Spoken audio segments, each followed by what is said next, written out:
Hey guys, welcome to करेजी GS Adda. तो आज हम फिर आप लोग के लाए हैं टॉप 10 मोस्ट इंपोर्टेंट क्वेश्चन के साथ, जो कि साइंस से रिलेटेड है और सभी क्वेश्चन प्रीवियस ईयर में पूछा गया क्वेश्चन है 2020 में फर्स्ट और सेकंड पाली में। आपके लिए बहुत ही इंपॉर्टेंट है, आप लोग एक बार देख लीजिए विथ एक्स्ट्रा फैक्ट के साथ हम इसको डिटेल करेंगे। तो चलिए शुरू करते हैं। पहला क्वेश्चन है कि मेंडल ने अपने प्रयोगों के लिए किस पौधे को चुना था। तो फ्रेंड्स, जो ग्रेगर जॉन मेंडल थे, उन्होंने जो अपना प्रयोग किया था अनुवांशिकी से संबंधित जो नियम दिए थे, वो किस पौधे को चुना था। वो अपना मतलब नियम को जब दिया था, किस पौधे का प्रयोग किया था आपको बताना है। ऑप्शन आपको दिया है आम, गुलाब, गेहूं, मटर। तो फ्रेंड्स, इसका आंसर ऑप्शन डी हो जाएगा। फ्रेंड्स, मटर के पौधे को वह चुना था। तो मटर के जो दाने होते हैं उनमें वो प्रयोग करके अनुवांशिकी के नियम को बताया था। और अनुवांशिकी का जनक पूछेगा किसको कहा जाता है, तो फ्रेंड्स अनुवांशिकी का जनक ग्रेगर जॉन मेंडल को ही कहा जाता है। तो आप इसे ध्यान में रखिएगा कि अनुवांशिकी के पिता या जनक किसे कहे जाते हैं, तो ग्रेगर जॉन मेंडल को अनुवांशिकी के पिता कहे जाते हैं, जनक कहे जाते हैं। और इन्होंने अपना प्रयोग किया था किस पौधे पर, तो मटर के पौधे पर। तो आप इसे भी याद रखिएगा। तो चलते हैं अब अगले क्वेश्चन की ओर। क्वेश्चन है कि चिपको आंदोलन किससे संबंधित है। तो ये भी क्वेश्चन पूछा गया था फ्रेंड्स। ऑप्शन में आपको दिया वन संरक्षण, मृदा संरक्षण, जल संरक्षण, वृक्षारोपण। तो इसका आंसर हो जाएगा फ्रेंड्स ऑप्शन ए, यानी कि वन संरक्षण। पेड़ों को संरक्षण किया था, पेड़ों से लिपट कर पेड़ों का संरक्षण किया था, वन का संरक्षण किया था इस आंदोलन में। और इसका नेतृत्व किया था कौन, सुंदरलाल बहुगुणा ने। तो आप इसे भी याद रखिएगा। चिपको आंदोलन किससे संबंधित है, तो वन संरक्षण से है, न कि वृक्षारोपण से। आप कंफ्यूज मत रहिएगा कि चिपको आंदोलन वन संरक्षण से संबंधित था। तो चलते हैं अब नेक्स्ट क्वेश्चन की ओर। नेक्स्ट क्वेश्चन है कि निम्नलिखित में से किस लेंस को अभिसारी लेंस कहते हैं। तो फ्रेंड्स, हम साइंस का क्वेश्चन है, तो फिजिक्स, केमिस्ट्री, बायोलॉजी तीनों से होगा। और सभी क्वेश्चन प्रीवियस ईयर में पूछा गया क्वेश्चन है कि निम्न में से किस लेंस को अभिसारी लेंस कहा जाता है। ऑप्शन में आपको दिया उत्तल लेंस, अवतल लेंस, उत्तल और अवतल दोनों, बाइफोकल लेंस। तो इसका आंसर ऑप्शन ए हो जाएगा फ्रेंड्स, उत्तल लेंस। तो उत्तल लेंस को अभिसारी लेंस कहा जाता है। अगर ये पूछता अवतल लेंस को क्या कहा जाता है, तो अवतल लेंस को अपसारी लेंस कहा जाता है। उत्तल लेंस को अभिसारी लेंस, अवतल लेंस को अपसारी लेंस। अगर दर्पण में जाइएगा उल्टा हो जाएगा। उत्तल दर्पण को कहेंगे अपसारी दर्पण, अवतल दर्पण को कहेंगे अभिसारी दर्पण। तो मतलब उल्टा हो जाता, लेंस और दर्पण उल्टा हो जाता है। तो आप याद रखिएगा इसको, क्योंकि बहुत ही इंपॉर्टेंट क्वेश्चन था। इसमें पूछा था कि किस लेंस को अभिसारी लेंस कहा जाता है, तो उत्तल लेंस को अभिसारी लेंस कहा जाता है। तो चलते हैं अब अगले क्वेश्चन की ओर। क्वेश्चन है कि निम्नलिखित में से किसका अपवर्तनांक सबसे अधिक होता है। अपवर्तनांक बताना आपको, सबसे अधिक किसका होता है।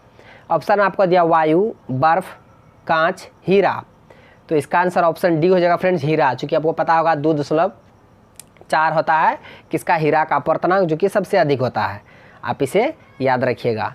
तो अब चलते हैं अगले क्वेश्चन की ओर। क्वेश्चन है कि वायुमंडल में प्रकाश के किस वर्ण का प्रकीर्णन अधिक होता है। तो बताना आपको फ्रेंड्स किस रंग का प्रकीर्णन सबसे अधिक होता है। तो हम पिछले वाला वीडियो में बताए थे कि तरंगदैर्घ्य के अलावा कुछ भी पूछेगा सबसे अधिक किसका होता है, तो वो किसका होता है, बैगनी का होता है। किसका होता है, बैगनी का होता है। तो यहाँ पे ऑप्शन में आपको दिया, देखिए लाल दिया है, नीला दिया है, पीला दिया है, नारंगी दिया है। तो यहाँ बैगनी तो दिया हुआ नहीं है, अब कैसे होगा। तो देखिए कोई भी प्रकाश का जब श्वेत प्रकाश को किसी प्रिज्म से होकर गुजारा जाता है, तो वो 7 रंगों में विभक्त होता है। और सबसे अधिक झुकाव होता है बैगनी कलर का। सबसे अधिक झुकाव किसका होता है, बैगनी कलर का। आप एक सीरीज याद कर लीजिए, इसका क्या होता है, बैजानी हपी नाला। बै से बैगनी, जा से जामुनी, नी से नीला, बैजानी, ह से हरा, पी से पीला, ना से नारंगी, ल से लाल।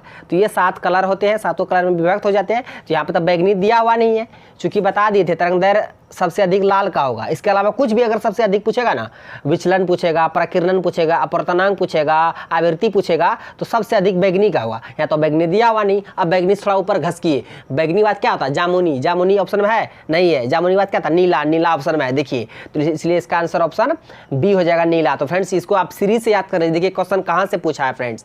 ये लाल और बैगनी सब बच्चा याद करके जाता है, सबसे अधिक लाल, सबसे कम बैगनी। अधिक अगर कम रहेगा तो बैगनी लाल में ही होगा, लेकिन यहाँ बैगनी ऑप्शन में दिया ही नहीं है, बीच से दे दिया। तो आप उसको याद करिए सीरीज से कि जो 7 रंग में विभक्त होता है, उस 7 रंग का सीरीज कौन सा है, बैजानी, हपी नाला, भी बिग्योर, बता दी हम। आप इसे याद कर लीजिएगा। तो बहुत ही इंपॉर्टेंट क्वेश्चन था ये। तो चलते हैं अब अगले क्वेश्चन की ओर। क्वेश्चन है कि आयोडीन की कमी से कौन सा रोग होता है? ऑप्शन आपको दिया गया मधुमेह, स्कर्वी, एड्स।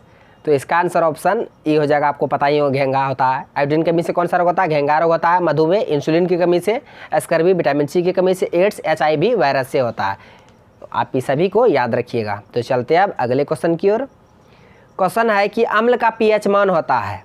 ऑप्शन में आपको दिया है 7 से कम, 7 से अधिक, 7, 14। तो इसका आंसर ऑप्शन ए हो जाएगा, 7 से कम। अम्ल का pH मान 7 से कम होता है, क्षार का 7 से अधिक होता है और 7 उदासीन का होता है। अम्ल जो pH मान है, पावर ऑफ हाइड्रोजन, इसका खोज किया था कौन? सोरेनसन ने किया था 1909 ईस्वी में।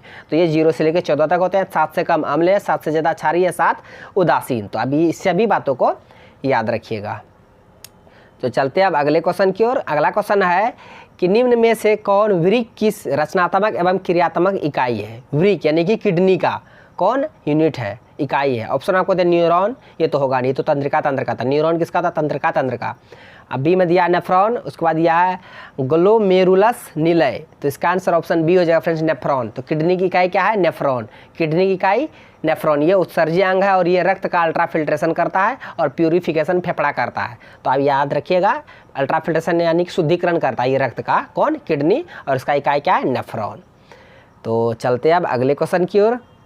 क्वेश्चन है कि कार्बन की परमाणु संख्या क्या है? तो आप लोग याद कर किए ही होंगे। कार्बन का हाइड्रोजन H+, हीलियम H+, इसी तरह आप याद करते होंगे। तो यहाँ पूछा कार्बन का, ऑप्शन आपको दिया 6, 8, 9, 11। तो इसका आंसर ऑप्शन ए हो जाएगा फ्रेंड्स 6। कार्बन की परमाणु संख्या 6 होता है। कार्बन की परमाणु संख्या 6 होता है। तो चलते हैं अब अगले क्वेश्चन की ओर। अगला क्वेश्चन है कि अमीबा अपना भोजन कैसे पकड़ता है? ये भी क्वेश्चन बार बार रिपीट हुआ है, पिछले कई सेट में हम करा भी दिए हैं। स्पर्शक के द्वारा, जीभ के द्वारा, कूटपात के द्वारा, मुंह के द्वारा।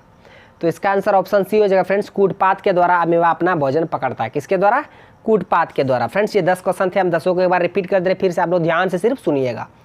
पहला क्वेश्चन था, मेंडल ने अपना प्रयोग किस पौधे पर किया था? मटर पर। चिपको आंदोलन वन संरक्षण से संबंधित। अभिसारी लेंस उत्तर लेंस को, अपसारी लेंस अपतल लेंस को। किसका अपवर्तना अधिक होता है? हीरा का। उसके बाद वायुमंडल में परिकिरण सबसे अधिक किसका होता है? उससे बैगनी होता है, यहाँ बैगनी ने दिया था, नीला होगा। उसके बाद क्वेश्चन था कि आयोडीन कमी से घेंगा रोग होता है। अम्ल का pH मान 7 से कम होता है, 7 से अधिक क्षार होता है, 7 उदासीन होता है। कार्बन का परमाणु संख्या 6 होता है। और किडनी का इकाई नेफ्रॉन होता है। उसके बाद बताते हैं अमीबा अपना भोजन पकड़ता है कूटपात के द्वारा। तो ये 10 क्वेश्चन थे। 10 क्वेश्चन को विद एक्स्ट्रा फैक्ट के साथ हम बता दिए, आप लोग याद कर लीजिए, आप लोग बहुत हेल्पफुल हुआ होगा। तो फ्रेंड्स अगर आप नए हैं तो मेरे यूट्यूब चैनल करेजी जीएस अड्डा को सब्सक्राइब करें और बेल आइकन को भी हिट कर दीजिए ताकि हर एक लेटेस्ट वीडियो का नोटिफिकेशन तुरंत आप तक पहुँच जाए। Thanks for watching video. धन्यवाद। मिलते हैं अब नेक्स्ट वीडियो में।